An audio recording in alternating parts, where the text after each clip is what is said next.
Okay, अस्सलाम वालेकुम बच्चों, कैसे हैं आप सब लोग? होप सो आप बिल्कुल ठीक होंगे। सबसे पहले आप सबको गुज़िश्ता ईद मुबारक। अच्छा, सॉरी फॉर बीइंग लेट। आपके लेक्चर्स जो है मैं थोड़ा सा लेट डिलीवर कर पाई हूँ। आज बेसिकली हम लोग जिसके बारे में पढ़ने जा रहे हैं बेसिकली वो है एलिमेंट ऑफ रिसर्च डिज़ाइंस। ठीक है, रिसर्च डिज़ाइंस क्या है और उसके एलिमेंट्स के बारे में पढ़ने जा रहे हैं। ठीक है, ओके। अभी ये स्टार्ट करने से पहले थोड़ा सा मैं आपको ओवरव्यू देना चाहूँगी। आपके बिफोर मिड के जो लेक्चर्स थे हमने क्या क्या पढ़ा, ताकि आपकी थोड़ी सी रिवीजन हो जाए। ठीक है, अच्छा, हम उसको स्टार्ट करने से पहले जैसे मैंने आपको बताऊँ, स्टार्टिंग में मैंने आपको बताया what is your research. Research के बारे में आपने पढ़ा। फिर आपने पढ़ा कि रिसर्च डिज़ाइंस को पढ़ने रिसर्च को पढ़ने के बाद आपने पढ़ा टाइप्स ऑफ बिजनेस रिसर्च। फिर आपने पढ़ा कि हमने इंट्रोडक्शन कैसे राइटअप करना है उसके बारे में पढ़ा। फिर हमने पढ़ा किस तरह से हम लोग लिटरेचर रिव्यू को राइटअप करेंगे, रेफरेंस का राइटअप करने का तरीकाकार हमने पढ़ा, प्रॉब्लम स्टेटमेंट्स को राइटअप करने का तरीकाकार पढ़ा, किस तरह से हाइपोथेसिस डेवलप करते हैं हमने वो पढ़ा। मीन्स टू से कि हमने एक रिसर्च वर्क में अगर 7.7 हेडिंग्स होती हैं तो उसमें से जो पहली हेडिंग एब्स्ट्रैक्ट को निकाल के वो हम लास्ट में बताऊंगी मैं आपको। Second one introduction, literature review, problem statement जो है मैंने आपको पढ़ा दिया था बिफोर में।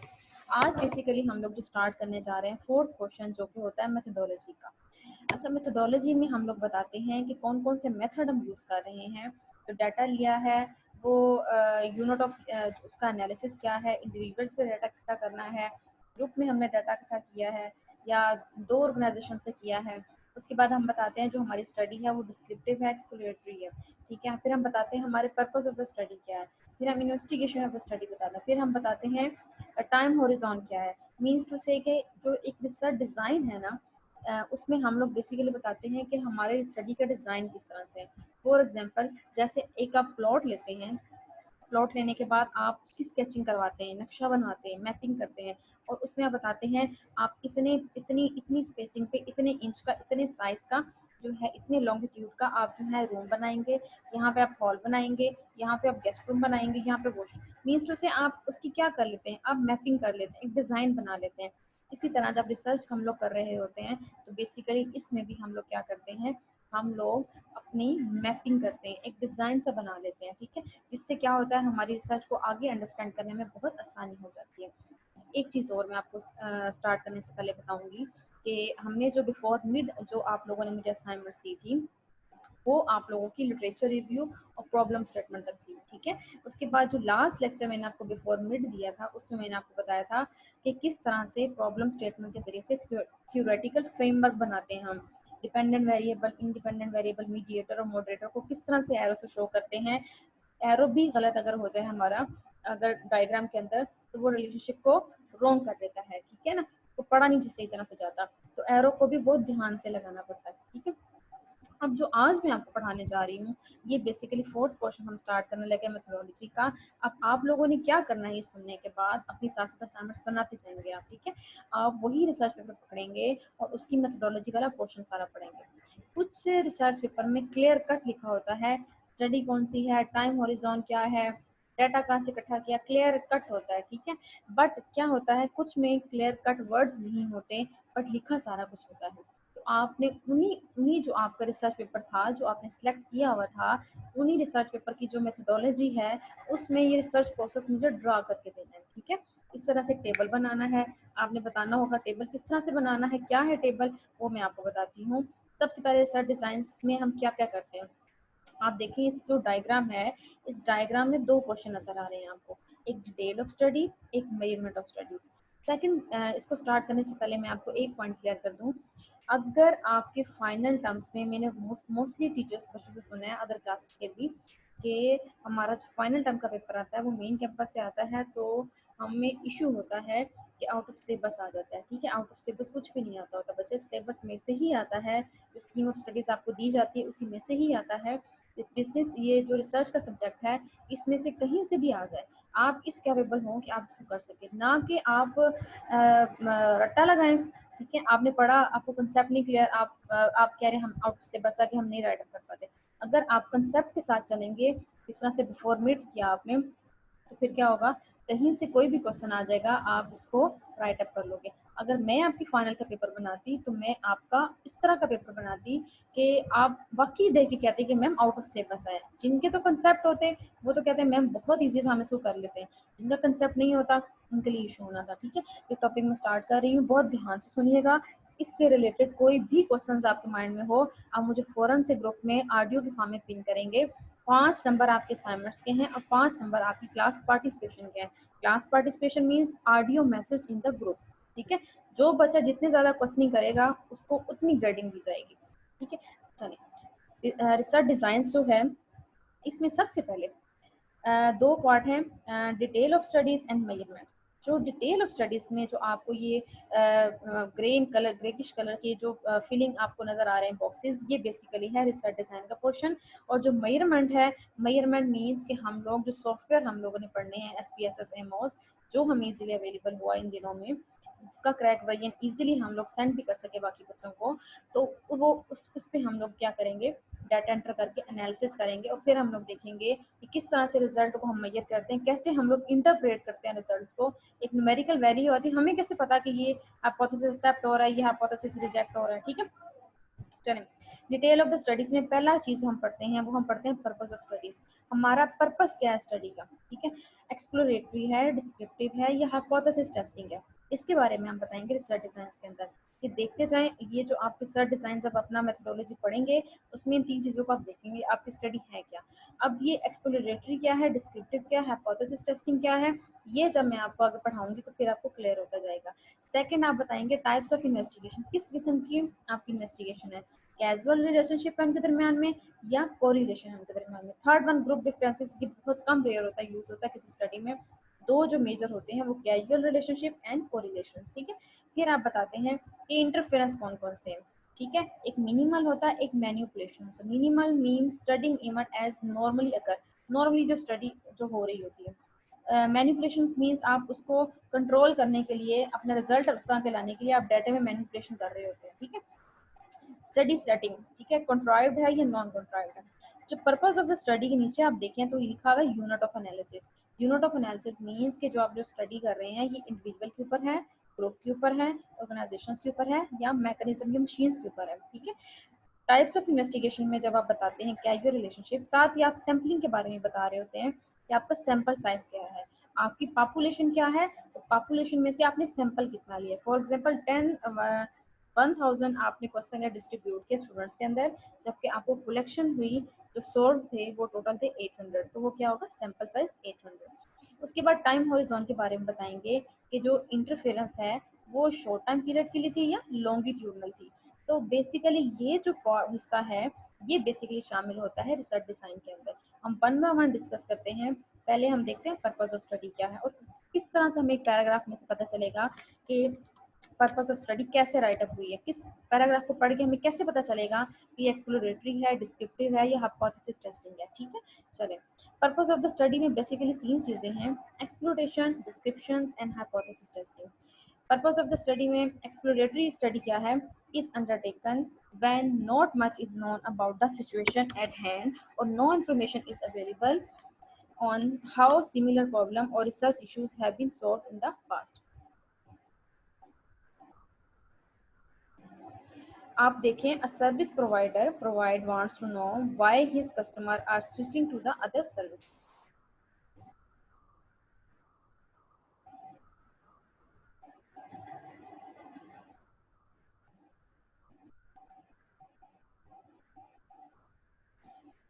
इसमें बेसिकली आप देखें एग्जांपल क्या है कि एक कस्टमर है जो फॉर एग्जांपल 2 ब्रांड है साथ साथ, जे डॉट और दीवान। अब आप क्या करते हैं, आप पहले जो हैं कस्टमर थे दीवान के, आपने 2 या 3 टाइम्स उनसे शॉपिंग की, दीवान को ये सेटिस्फेक्शन होगी ये कस्टमर हमारे साथ लॉयल हो गया, ऑनेस्ट हो गया, हमसे ही परचेज करेगा। हर टाइम आप जाते हैं, आप जाके जे डॉट से चीज़ परचेज करें, वहाँ पे जो सर्विस प्रोवाइडर है, जो मैनेजर है, वो आपको देख रहा है, वो परेशान हो जाएगा। What are the reason behind this, के जो हमारा कस्टमर है वो वहाँ पे जा रहा है। ठीक है, अब जो तो स्टडी जो ऐसी देखा जाए तो हम लोग अगर थियरीज पढ़ें, बैकएंड पे बहुत सी रिसर्च ने स्टडी की होगी कि जब कस्टमर स्विच करता है एक ब्रांड से दूसरे ब्रांड में, तो रीजन उसके पीछे होती है क्वालिटी, प्राइसेस, ठीक है, उसके बाद इन टाइम डिलीवरी, ठीक है, या बिहेवियर ऑफ द वेटर्स जो भी हैं सेलर, तो कुछ ये इश्यूज होते हैं। बट जब एक इंडिविजुअल कस्टमर जा रहा है, वो किस परसेप्शन की बेस पे आपके ब्रांड से दूसरे ब्रांड में मूव किया है, इसके पीछे कोई थ्योरी नहीं है। जनरल थ्योरीज तो बहुत ज्यादा है।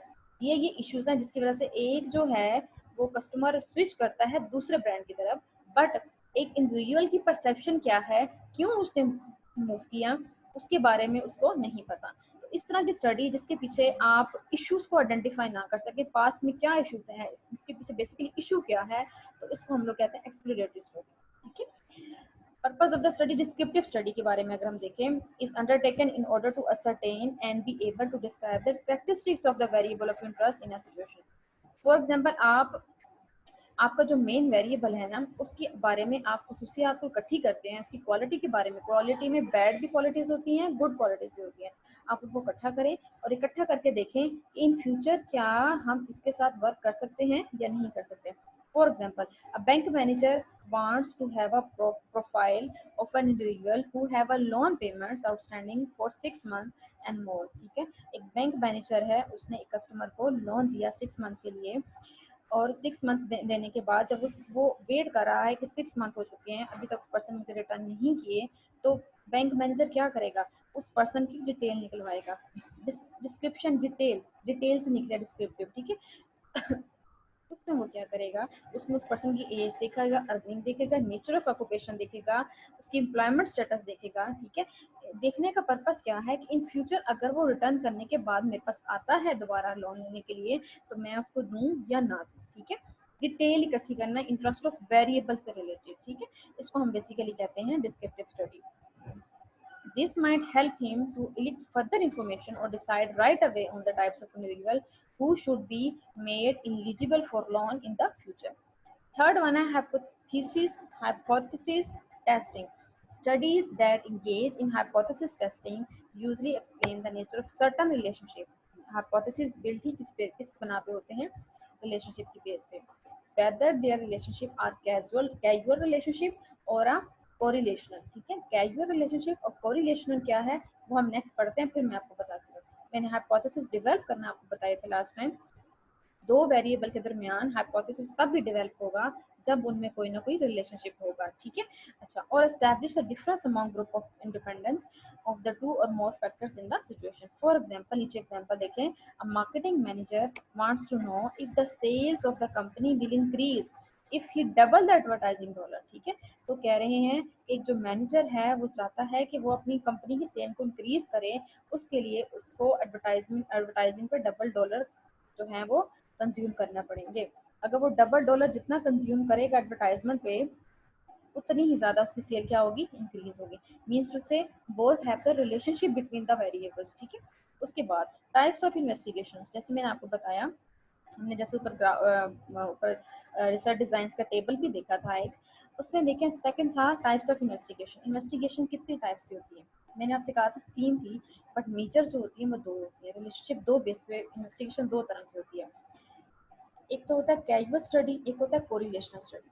Casual study means the relationship which are built on the basis of specific cause.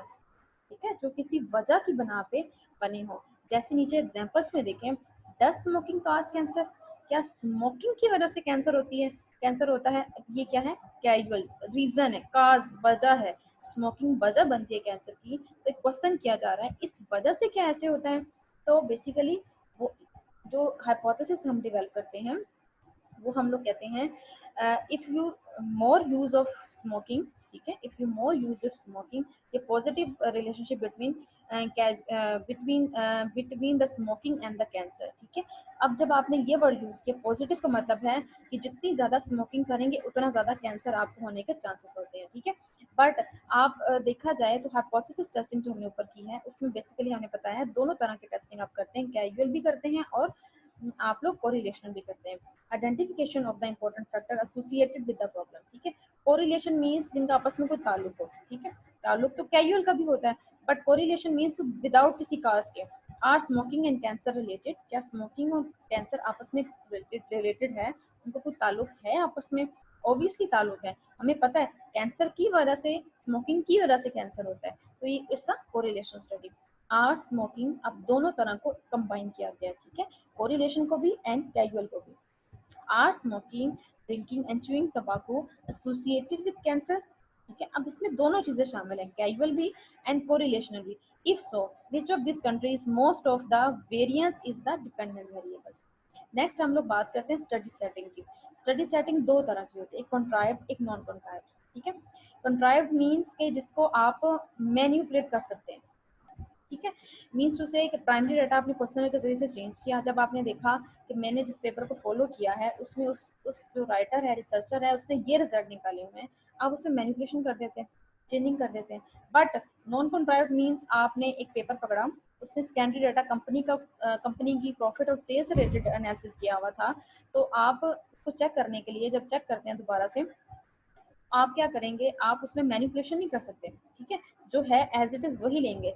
Primary data में तो कर सकते हैं आप, ठीक है, आप किसी को क्या पता किस पर्सन ने क्या आंसर दिया था, ठीक है ना, एक स्पेसिफिक पर्सन को, उसको आप मैनिपुलेट करके अपने रिजल्ट निकाल सकते हैं जो आप चाहें, बट सेकेंडरी डाटा में ऐसा नहीं होता। तो आर्टिफिशियल सेटिंग आप कर लेते हैं कॉन्ट्राइव्ड में। नॉन कॉन्ट्राइव्ड में क्या होता है, नेचुरल इन्वायरमेंट में वर्क प्रोसीड नॉर्मली, जहाँ नॉर्मली वर्क चल रहा होता है। Closely related to casual study because the researcher tries to manipulate certain variable so as the study affect the manipulations on the dependent variable of interest, ताकि हमारे dependent variable का जो result है वो accurate आ सके, ठीक है। जैसे पीछे मैंने अभी आपको बताया कि स्मोकिंग की वजह से कैंसर होता है, तो स्मोकिंग अगर डाटा इकट्ठा किया लोगों का तो हमें पता है कि इतने लोगों का है, अब हम चाहते हैं कि हमारा रिजल्ट यही आए, हाइपोथेसिस पॉजिटिव आए, हाइपोथेसिस एक्सेप्ट हो कि स्मोकिंग की वजह से ही कैंसर होता है, तो हम क्या करेंगे, स्मोकिंग के रिजल्ट जब निकालेंगे सॉफ्टवेयर के जरिए से हमारे रिजल्ट में चेंजिंग्स आ रही होगी, तो हम उसकी डाटा को चेंज कर देंगे, चेंज करके जहां हमें लगेगा कि ये इस तरह के रिजल्ट आ रहे हैं कि स्मोकिंग की वजह से कैंसर होता है, तो हम वहां पे क्या करेंगे, हम वहां पे जाके उसको एक्सेप्ट कर लेंगे, ठीक है। ये कॉन्ट्राइव्ड और नॉन कॉन्ट्राइव्ड में होता है। उसके बाद है स्टडी सेटिंग। स्टडी तीन तरह की, एक फील्ड स्टडी होती है, नॉर्मली जो हम लोग स्टडी कर रहे होते हैं, तो किसी भी ऑर्गेनाइजेशन के दरमियान में जो नॉर्मली स्टडी हो रही होती है उसको हम कहते हैं फील्ड स्टडी, एक स्पेसिफिक फील्ड के अंदर रहते हुए। Correlational study is done in organizations are called field study. Field experiment क्या होगा, study conducted to establish cause and effect relationship. Field experiment का मतलब है कि हमने एक्सपेरिमेंट करना है कि जो रिलेशनशिप बना है इसकी वजह क्या है और इसका इफेक्ट क्या है, using the same natural environment, natural कुदरत के इन्वायरमेंट में, ठीक है। कोई भी हम लोग स्टडी करते हैं, करने के बाद ये नहीं कि हमने स्टडी कर दिया दैट्स ऑल। रिसर्च करने का पर्पज यही होता है कि उसकी हमारी लाइफ में प्रैक्टिकल इम्प्लीमेंटेशन है क्या, ठीक है। तो फील्ड स्टडी में, फील्ड एक्सपेरिमेंट में सॉरी बेसिकली हम लोग कर रहे होते हैं, हम लोग कंडक्ट करते हैं एंड एस्टैब्लिश करते हैं cause and effect relationship using the same natural environment in which employees normal functions are called field experiment. Lab experiment आपको उनके नेम से आइडेंटिफाई होना चाहिए। लैब मीन्स आप लेबोरेटरी में जाके टेस्ट कर रहे होते हैं कि ये जो ऊपर आपने जो फील्ड एक्सपेरिमेंट किया है क्या ये कंट्रोलेबल है, मीन्स टू से अगर काज एंड इफेक्ट रिलेशनशिप है, हमें पता है इस वजह से ये इफेक्ट हो रहा है, क्या उस वजह को हम कंट्रोल कर सकते हैं या नहीं कर सकते, आप टेस्ट करके देखते हैं, ठीक है। Okay, populations to be studies. अब मैंने आपको अगेन बताया था कि जब हम लोगों ने first purpose of the study बताया था उसके नीचे एक आप अगर टेबल देखें तो टेबल में आपको नजर आएगा, नीचे था कि आपकी जो आप पॉपुलेशन है जो आप स्टडी कर रहे हैं उसमें यूनिट ऑफ एनालिसिस क्या है। यूनिट ऑफ एनालिसिस के बारे में मैंने आपको बताया था, एक इंडिविजुअल होता है, डाइंस, ग्रुप्स, ऑर्गेनाइजेशन या कल्चर। आपने जो स्टडी करनी है वो इंडिविजुअल के ऊपर करनी है, ग्रुप्स के ऊपर करनी है, टू पर्सन इंटरेक्शंस के ऊपर करनी है, ऑर्गेनाइजेशंस पे करनी है, ये कल्चर पे करनी है। आपको बताना पड़ता है कि हमारी पॉपुलेशन ये है, हमने अपने क्वेश्चनर्स यहाँ पे डिस्ट्रीब्यूट किए और यहाँ से इतने कलेक्ट हुए, ठीक है। उनका आपने स्पेसिफिक नाम बताना होता है। स्पेसिफिक नाम ये नहीं कि आपने 1000 स्टूडेंट से किया 1000 स्टूडेंट के नाम बताएंगे, नहीं, आपका यूनिट ऑफ एनालिसिस क्या है, students, student for this what school, school का नेम, स्टूडेंट फॉर दायरा रकम स्कूल्स, ठीक है, फॉर एग्जांपल आपने ये कह दिया, तो यूनिट ऑफ एनालिसिस आपका क्या होगा, दायरा रकम स्कूल, तो ये इंडिविजुअल है, एक इंडिविजुअल एक कतार है, ठीक है। हम इसकी ना टाइम होरिजोन के बारे में पढ़ लेते हैं। टाइम होरिजोन बेसिकली दो तरह का होता है, एक होता है क्रॉस सेक्शनल, एक होता है लॉन्गिट्यूड, ठीक है। ओके, जो लॉन्गिट्यूडनल होता है ना वो multiple point in time, multiple मतलब ये है कि आप काफ़ी दफ़ा जो है उसको कंक्लूड कर लेते हैं, जबकि क्रॉस सेक्शन होता है, क्रॉस सेक्शन ये है कि आपने ओनली वन टाइम इसको कैलकुलेट करना होता है। फॉर एग्जांपल मैंने आज जैसे आजकल के ट्रेंड में गोल्ड की प्राइसेस चल रही हैं, मैं गोल्ड की प्राइसेस का एस्टिमेशन लगाती हूँ, जो जो फैक्टर गोल्ड की प्राइसेस को अबव करने में मतलब जो वो फैक्टर जो कि इफेक्ट करते हैं गोल्ड की प्राइसेस को अबव होने में, तो मैं उन फैक्टर्स की बना पे डाटा इकट्ठा करके रिजल्ट को रन करती हूँ, और करने के बाद मैं रिजल्ट निकालती हूँ, और मैंने फिर अंदाजा लगाया उसकी बेस पे मैं फोरकास्ट भी कर लेती हूँ, फोरकास्ट इन फ्यूचर में कि according to me, according to my result, in future in December the gold prices will be up to 2,50,000। ठीक है, तो मेरी एक assumption है, मेरी एक रिजल्ट्स जो मैंने कंक्लूड किए हैं वो है। ठीक है, बट क्या होता है लॉन्गिट्यूडनल में, क्या होता है लॉन्गिट्यूडनल में क्या होता है, आप क्या करते हैं, आप इस तरह से फोरकास्ट करके असम्पशन नहीं बनाते, बल्कि आप क्या करते हैं, आपने 1 मंथ पहले देखा, ठीक है, और फिर आपने आपने फॉर एग्जांपल एस्टिमेशन लगाया 2000 फॉर एग्जांपल सितंबर में जाके, सितंबर में आप होंगी, फिर आपने सितंबर के बाद एस्टिमेट लगाया, फिर आपने देखा कि आपकी जो आपने जो रिजल्ट निकाले थे पहले और जो आपने रिजल्ट निकाले हैं बाद में, दोनों में डिफरेंस क्या है। ठीक है, बिफोर एंड आफ्टर निकाल कर देखा, जबकि क्रॉस सेक्शन में आप वन टाइम निकालते होते हैं। ठीक है, snapshot of start at a single point in time, data is collected just one time in order to cover a period of days। ठीक है, weeks months order answer means to say आप बहुत time लगा के इस data को इकट्ठा करते हैं। यूज ऑफ रिप्रेजेंटेटिव सैंपल्स, ठीक है, अब उसको कहते हैं ये मेरे रिप्रेजेंटेटिव सैंपल है। लॉन्गिट्यूडनल स्टडीज में क्या करते हैं, can start measure at multiple point in time. For example the researcher might want to study employees behaviour before and after a change in the top management. ठीक हो गया, okay. उसके बाद है the importance of research designs. Research designs की importance क्या है, why is it important to consider basic research design issue before conducting the study and even as early as the time of formulating the research question?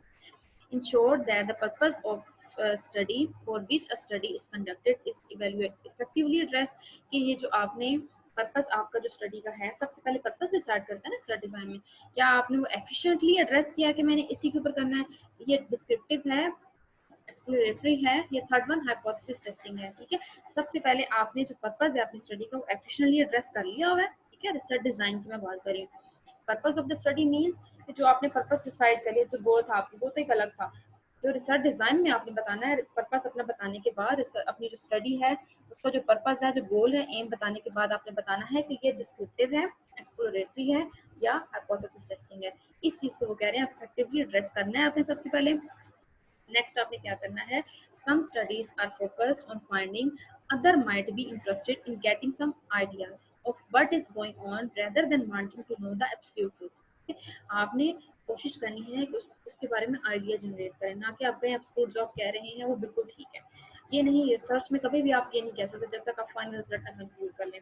हमेशा जो purpose आपका होता है उन the basis of presumption होता है, idea होता है, एट द एंड फाइनल आप रिजल्ट निकालते हैं, उस बेस पे आप रिजल्ट अपने कंक्लूड करते हैं। If the rigor needed can be achieved at only high cost and if the cost is considered too much, ठीक है, then the goal of the research might have to be revised or even for example आपने estimate लगाया, आपको इस project को complete करने में जो कॉस्ट आएगी 10 रुपीज आएगी। ठीक है, अजम्पशन में दे रही हूँ आपको, लेकिन क्या हुआ जब आपने रिजल्ट कंक्लूड किया, सारा कुछ किया, तो आपको पता चला कॉस्ट मुझे चार्ज हो रही है 30 रुपीज की, तो आपको अपना जो दोबारा से रिसर्च डिजाइन है वो क्या करना पड़ेगा, रिवाइज करना पड़ेगा। Thinking through the research designs issue at the early stages helps in advertising several problematic issue later। बाद में जो आपको इशू फेस करने पड़े एट द स्पॉट आप इसको सॉल्व कर लें। नेक्स्ट है why is the unit of analysis is integral part of the research design. ठीक है, अगर हम यूनिट ऑफ एनालिसिस ना बताएं, ठीक है, तो क्या जो है क्वेश्चंस फोकस करें, क्वेश्चंस किस तरह से पूछा मैंने, what is the unit of analysis as integral part of research design. Questions को फोकस करना सीखें, पेपर में किसी भी तरह का क्वेश्चन आ सकता है, आपको अटेम्प्ट करना आना चाहिए। अगर कंसेप्ट क्लियर है आप बहुत इजीली जो है उसको कवर अप कर लेंगे। फॉर एग्जांपल जैसे मैंने आपसे कहा 30 स्टूडेंट्स है, तो क्या 30 से वो जो होगा सैंपल साइज 30 होगा, यूनिट ऑफ एनालिसिस 30 स्टूडेंट लिखेंगे आप, 30 के नेम लिखेंगे आप, जैसे मैंने आपको लास्ट टाइम बताया, बिल्कुल भी नहीं। आप सिंपल लिखेंगे सैम्पलिंग, जैसे मैं एग्जांपल पढ़ दूं फिर मैं आपको उसकी क्लियर बताती हूँ। Sampling 30 individuals in an organization when the unit of analysis is individual. ठीक है, कहते हैं सैंपल आपने लिए 30 का, और इंडिविजुअल का, ठीक है, हर एक 30 डिफरेंट लोगों से डाटा इकट्ठा किया है। इसका मतलब है आपको जो यूनिट ऑफ एनालिसिस आप वहाँ पे लिखेंगे, आप ये नहीं लिखेंगे, आप लिखेंगे जरूर I have collected the data from different 30 people, ठीक है, out of which this month receive ना 100 से लेना था, 50 से सॉरी लेना था, और मुझे रिसीव हुआ 30 का। तो 30 जो है वो क्या है, ग्रुप तो नहीं है, ऑर्गेनाइजेशन तो नहीं है, वो इंडिविजुअल है। आपको यूनिट ऑफ एनालिसिस क्या होगा, इंडिविजुअल होगा। नेक्स्ट देखें, is not a problematic as sampling 30 organizations, ठीक है। अब ये नहीं कह सकते 30 ऑर्गेनाइजेशन ही 30 इंडिविजुअल है, when the unit of analysis is organization. अगर ऑर्गेनाइजेशन है 30 ऑर्गेनाइजेशन है तो आपको यूनिट ऑफ एनालिसिस में आप लिखेंगे ऑर्गेनाइजेशंस, नॉट 30 ऑर्गेनाइजेशन। आपको यूनिट ऑफ एनालिसिस क्या है, ऑर्गेनाइजेशंस है, और 30 उसका क्या है, सैंपल है जो आपने लिया। Sampling 30 countries when the unit of analysis country. अगर फॉर एग्जांपल आपने 30 कंट्री से डाटा इकट्ठा किया, अगर मैं आपसे क्वेश्चन पूछती हूँ what is the unit of analysis of your study, आपकी स्टडी में आपका यूनिट ऑफ एनालिसिस क्या है, तो आप ये नहीं बताएंगे 30 कंट्रीज, 30 इज द सैंपल जो आपने लिया है, ठीक है। फॉर एग्जाम्पल 50 आपने लिया था, 50 पॉपुलेशन थी, उसमें से 30 आपको कलेक्ट हुए हैं, 30 आपका सैंपल है, और your unit of analysis is the country, ठीक है। Thus, the unit of analysis influence other decisions such as sampling design and sample size, data collection method, etc. For example, if you plan to do a research on two countries' stock market behavior, you would look at national stock market, not individual stock markets in those countries. अब यहाँ पे एक example है, जैसे आप पाकिस्तान और India के stock market behaviour को देखना चाहते हैं, तो ना पाकिस्तान के स्टॉक मार्केट को टारगेट करेंगे ना इंडिया की, ठीक है। आप क्या करेंगे, नेशनल स्टॉक मार्केट जिसमें तमाम के तमाम कंट्रीज के स्टॉक मार्केट्स के बारे में इंफॉर्मेशन होती है, उसको टारगेट करेंगे। तो फिर आप वहाँ पे बताएंगे कि मैंने दो कंट्रीज को टारगेट किया, दो मेरी जो सैम्पलिंग है वो दो कंट्रीज है, Pakistan and India, and my unit of analysis is the country. उसके बाद एक्सरसाइज अगर हम लोग करें, below are the 3 scenarios for each indicate how the researcher should proceed with the following given reasons, ठीक है। अगर आप 3 सिनेरियो बनाए, सिनेरियो में नीचे आपको गिवन है, एक मैं आपको बना के बनाती हूँ, एक मैंने स्टेटमेंट लिखी है, उसके बाद मैं इसमें सब बताऊंगी कि रिसर्च डिजाइन पूरा मैं आपको बना के दिखाऊंगी। इसी तरह से सेम एज इट इज आप रिसर्च पेपर को खोलेंगे, उसमें से बनाएंगे। Purpose of the study, purpose of the studies में क्या बताना है, डिस्क्रिप्टिव है, एक्सप्लोरेटरी है, या हाइपोथेसिस टेस्टिंग है। उसके बाद टाइप्स ऑफ इन्वेस्टिगेशंस के बारे में आप बताएंगे, फिर उसके बाद रिसर्च इंटरफेरेंस के बारे में बताएंगे, फिर स्टडी सेटिंग के बारे में, time horizon and unit of analysis, इन सब चीजों के बारे में आप बताएंगे। जैसे फॉर एग्जांपल लिखा हुआ है, mister Ayan the owner of a small business women dress boutique का, ठीक है, ऑनर है, has invited a consultant to tell her how she is different from smaller business for similar smaller business, ठीक है। एक मिस है, उनका वो ओनर है एक बिजनेस की, जो कि वो डील करती हैं किसके साथ, वुमेन ड्रेस बुटीक है उनकी, और वो कह रही हैं उन्होंने कंसल्टेंट को हायर किया है और उनसे पूछ रही हैं कि वो किस तरह से डिफरेंट हो सकती हैं अपने सिमिलर स्मॉल बिजनेस से, मतलब सेम जो बुटीक चला रही हैं अदर फीमेल, उससे वो किस तरह से डिफरेंशिएट हो सकती हैं। Within a 60 mile radius पे is regard in her usages of the most computer, कहते हैं अगर वो टेक्नोलॉजी का अच्छा इस्तेमाल करें, सेल को बढ़ाए, प्रॉफिट मार्जिन देखे, स्टाफ को ट्रेनिंग दे, वो किस बना पे जो अदर जो बिजनेस हैं, ये 3-4 फैक्टर हैं जो यही चीज़ें दूसरे स्मॉल बिजनेस जो मेरे जैसे कंपेटिटर वो भी यूज़ कर रहे हैं, तो क्या डिफरेंस है उनमें और मुझमें ना, वो इतने इतने सक्सेसफुल क्यों हैं, ठीक है। वो कंसल्टेंट को हायर करके बता रही डिफरेंशिएट क्या है उनके और मेरे इसमें। अच्छा, अब सबसे पहले तो देखें, उसने सबसे पहले बता दिया एक्सप्लोरेटरी में क्या था, एक्सप्लोरेटरी में था कि आप एक्सप्लेन करें प्रीवियस उसके बारे में कोई इन्फॉर्मेशन हो। अब ये इनके बारे में तो इन्फॉर्मेशन है ही नहीं, ठीक है ना। अब यहाँ पे बेसिकली एक्सप्लोरेटरी में होता है कि टोटली न्यू चीज़, जबकि यहाँ पे वो बिजनेस के बारे में बता रहे हैं, सिमिलर बिजनेस ऐसे हैं और वो भी सिमिलर टेक्निक्स को यूज़ कर रहे हैं, टेक्नोलॉजी को, sale volume, margin, staffing, training वगैरह। तो कहते हैं वो बेसिकली क्या कर रही है, अपने बिजनेस से मुतालिक डिस्क्राइब कर रही है। एक्सप्लोरेटरी में क्या था, एक्सप्लोरेटरी में था कि पास्ट में भी उसके साथ वो लिंक करता हो, जैसे वो कस्टमर एक ब्रांड से दूसरे ब्रांड में शफल करता है, तो उस कस्टमर से रिलेटेड जो है ना इन्फॉर्मेशन प्रीवियस उसको नहीं है, तो वो कस्टमर पहले भी ऐसा करता होगा, इसके पीछे रीजन क्या है, इसकी नेचर है इस तरह से, ये कोई भी कहीं रैंडमली चेंज हो सकता है, ठीक है, फ्लिप मारना जिसको बोलते हैं, इस तरह से ना हो। तो basically this will be a descriptive study describing how she compares with the others, ठीक है, डिस्क्राइब कर रही है। Data will be collected from small businesses, data कहाँ से कलेक्ट किया, on the use of computer, sale volume, profit margin, training and comparison made. अब यहाँ पे देखें, ये जो स्टडी कर रही है, ये जो उसने चीजें बताई हैं, modern computer, sale volume, profit margin, sale भी गिवन होती है वेबसाइट के ऊपर, ठीक है, उनकी जो अवेलेबल होती है, प्रॉफिट मार्जिन भी अवेलेबल होता है, ठीक है, पर मंथ उनको कितना होता है, पर ईयर कितना होता है। लेकिन जो स्टाफ ट्रेनिंग है ना, देखा जाए तो जो उन्होंने फैक्टर्स बताए हैं उसमें से जो सेल वॉल्यूम, प्रॉफिट है, कंप्यूटर टेक्नोलॉजी है, ये है क्वांटिटेटिव डाटा। तो जो स्टाफ ट्रेनिंग है ये क्वालिटेटिव है, मीन्स टू से कि स्टाफ को ट्रेनिंग की वजह से, इसका मतलब है अगर उनकी ट्रेनिंग अच्छी होगी तो स्टाफ अच्छा होगा, ट्रेनिंग अच्छी नहीं होगी तो अच्छा नहीं होगा। Some of this descriptions might be qualitative, means जैसे as for the example in describing training method जो है qualitative, बाकी जो जितने भी हैं वो quantitative हैं, ठीक है। quantitative means which can be measured in the form of unit, qualitative means which can not be measured in the unit, ठीक है, which is basically it's related to quality, ठीक है। अब okay, this will be a field study. अब field study के बारे में था, फील्ड एक्सपेरिमेंट के बारे में था और लैब एक्सपेरिमेंट के बारे में था। हमने बेसिकली बताना है टाइप्स ऑफ इन्वेस्टिगेशंस के बारे में। Using many small businesses and researcher interference will be minimal, ठीक है, रिसर्चर इंटरफेरेंस फिर क्या होगी, मिनिमल। इसी तरह से it will be one short study and the unit of analysis will be a small business, ठीक है। तो यूनिट ऑफ एनालिसिस इनका क्या है, स्मॉल बिजनेस सिस्टम्स। इस तरह से आपने अपनी जो रिसर्च पेपर होगा, जो बेस पेपर जिस पे आपने मिड टर्म से पहले वर्क किया था, अब उनको खोलेंगे और खोलने के बाद उसकी जो मेथोडोलॉजी वाला पोर्शन है उसको स्टडी करेंगे, ठीक है। अभी मेजरमेंट से ऊपर ऊपर आपने रहना है, ठीक है, कितने पॉइंट लिकर स्केल था, क्या था, किस तरह रिजल्ट निकले, क्या कंक्लूजन था, इंटरप्रिटेशन रिजल्ट क्या थी, टेबल्स वगैरह, उसको नहीं छेड़ना अभी आपने। उससे ऊपर ऊपर वाला जितना पोर्शन होगा आप इसको पढ़ के उसमें से रिसर्च डिजाइन से रिलेटेड जितने भी टर्म्स मैंने पढ़ाई हैं वो मुझे एक पैराग्राफ के फॉर्म में इस तरह से अलग अलग हाईलाइट करके देनी है। ऊपर आपने पैराग्राफ लिखेंगी, नीचे आप ये लिखेंगे, ठीक है। जो पैराग्राफ लिखेंगी और पैराग्राफ भी आप अपनी वर्डिंग में लिखेंगी, ना कि वहां से कॉपी पेस्ट करके नीचे हाईलाइट करके देंगे। प्लेजरिज्म बिल्कुल नहीं होना चाहिए, अपनी राइटिंग में लिखेंगे आप। प्लेजरिज्म रिमूव करने का आसान तरीका, उस सेंटेंस को पैसिव वॉइस की फॉर्म में लिख लें, तो आप समरी बना लें, प्रिसाइज कर लें, ठीक है। प्रेसी बनाते हैं ना आप, ये business communication and report writing sir ने बनाना बताई होगी आपको, प्रेसी बना लें उसको। प्रेसी क्या होती है, एक पैराग्राफ अगर 8 लाइनों का है तो लाइंस का है उसको आप हाफ फोर्ड में कर दें, कन्वर्ट, समराइज कर दें। तो ये दोनों ऑप्शन आपके पास है, या तो आप प्रिसाइज कर लें उसको, या आप क्या कर लें उसको पैसिव वॉइस में कन्वर्ट कर लें, आपका प्लेजरिज्म क्या हो जाएगा, रिमूव हो जाएगा। आज तक के लिए इतना ही। नेक्स्ट टॉपिक में आपको बताऊंगी कि किस तरह से अब हम मूव कर रहे हैं बेसिकली क्वेश्चनियर को बिल्डअप करने से रिलेटेड, ठीक है। उससे पहले सॉफ्टवेयर इंस्टॉल करने से पहले, सॉफ्टवेयर को रन करने से पहले जो बेसिक्स चीज़ें हैं वो मैं आपको कंप्लीट करवा दूं। फिर कंप्लीट एक हम रिसर्च पेपर पढ़ेंगे और हम बताएंगे कि हमने ये पढ़ा, इसमें इस पेपर में क्या चीज़ है, इस पेपर में क्या चीज़ है, वो मैं आपको कंप्लीट एक पेपर पढ़ना बताऊंगी, ठीक है। ओके बच्चों, आज तक के लिए इतना ही। अल्लाह हाफिज़।